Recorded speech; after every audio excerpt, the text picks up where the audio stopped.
It was inventor Thomas Edison that said this: being busy does not always mean real work. The object of all work is production or accomplishment. Seeming to do is not doing.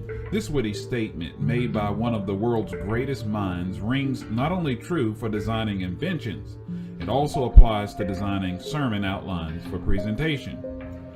If you're doing a lot of work in preparing a sermon or a lesson for a congregation or small group, then let me show you how to know if you're only seeming to do or actually doing when you preach or teach.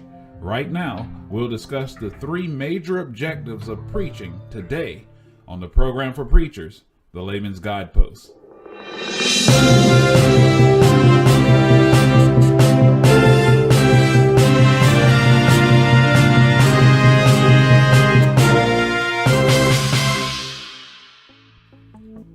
You know the feeling.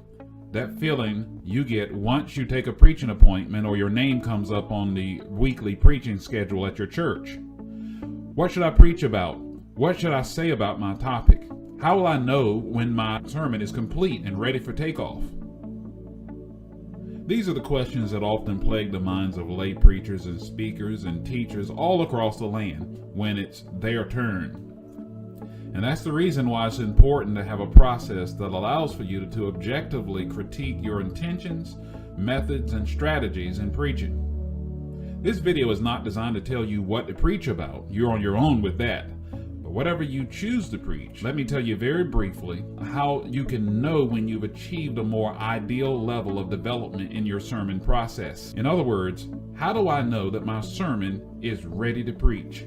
There are 3 major objectives of every good sermon that, once achieved, represents the ideal that you should be trying to reach: to teach, to guide, and to inspire. To teach. Your sermon should teach the people about biblical truth. Good sermons inform the mind of your congregation. Ask yourself, is my message informative? People need to be taught. This means that there should be an element of discovery and investigation to your sermon. 2, to guide. Your sermon should guide the people based on spiritual truths discovered in the scriptures. Good sermons direct the lives of the congregation. People crave leadership that provides a sense of direction without dictatorship. We need responsible, practical guidance that not only teaches truth, but promotes practical wisdom in living everyday life. When writing your sermon, ask yourself, what is the practical benefit of my message?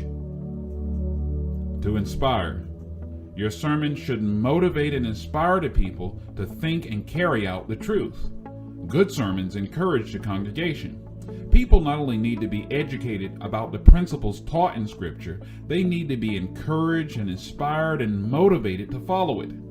Anyone can preach a rule, but only the wise can win a heart. In your sermon, don't just prove a case, win a soul, and always remember to be positive. Now, why are these 3 qualities needed? Teaching ensures proper education, and it refutes ignorance. Guidance ensures proper direction, and it helps us to apply truth to life in a practical way.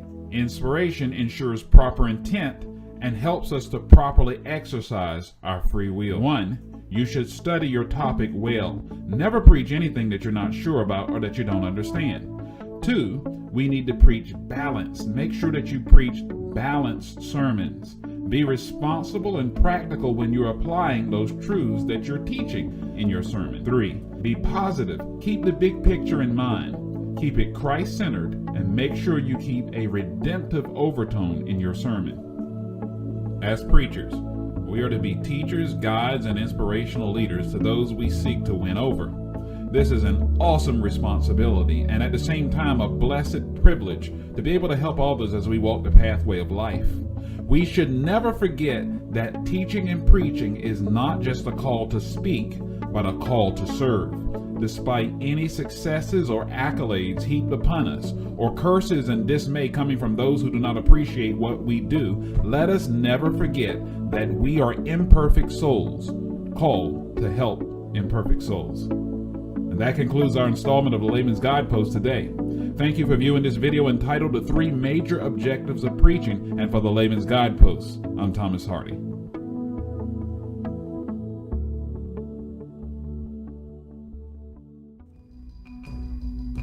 If you enjoyed this program and you'd like to see more, subscribe to this page. Also, please remember to like this video and be sure to share this video with others who could use this information. Finally, you can request a copy of my training workbook, The Layman's Guide to Biblical Preaching, a 7-step plan. Just click on the link below. This indispensable tool will take you step by step through the process of writing each one of your sermons in a clear and easy to understand way. Learn the secret to delivering powerful sermons and lessons today. And as always, for the Layman's Guidepost, I'm Thomas Hardy.